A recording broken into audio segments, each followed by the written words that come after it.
അയോധ്യ രാമക്ഷേത്ര സംഘപരിവാർ കൊള്ളയിൽ ഞെട്ടിക്കുന്ന വെളിപ്പെടുത്തലുകൾ. മുൻ ആഭ്യന്തര സെക്രട്ടറി എസ് ലക്ഷ്മി നാരായണൻ സംഭാവന ചെയ്ത 5 കോടി വിലമതിപ്പുള്ള സ്വർണ്ണ രാമചരിതമാലയും കാണാതായി. അതേസമയം ക്ഷേത്ര ട്രസ്റ്റിനെ വിവരാവകാശ നിയമത്തിന്റെ പരിധിയിൽ ഉൾപ്പെടുത്തണമെന്നാവശ്യപ്പെട്ട് ജോൺ ബ്രിട്ടാസ് MP ആഭ്യന്തരമന്ത്രി അമിത് ഷായ്ക്ക് കത്തയച്ചു.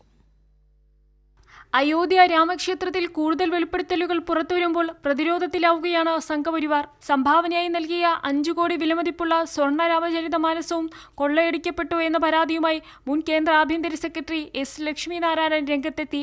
2024 ഏപ്രിലിൽ ക്ഷേത്രത്തിന് കൈമാറിയ രാമചരിതമാനസം കുറച്ചു മാസങ്ങൾ പ്രദർശിപ്പിച്ചെങ്കിലും പിന്നീട് അവിടെ നിന്നും അപ്രത്യക്ഷമായി എന്ന് ലക്ഷ്മി നാരായണൻ ആരോപിച്ചു.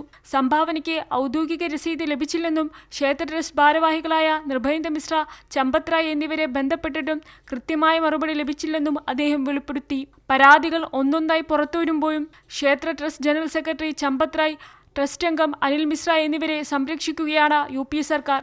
ദിവസേന 6 ലക്ഷം മുതൽ 8 ലക്ഷം രൂപയുടെ വരെ കൊള്ള ക്ഷേത്രത്തിൽ നടന്നിട്ടുണ്ട് എന്നാണ് SITയുടെ പ്രാഥമിക കണ്ടെത്തൽ.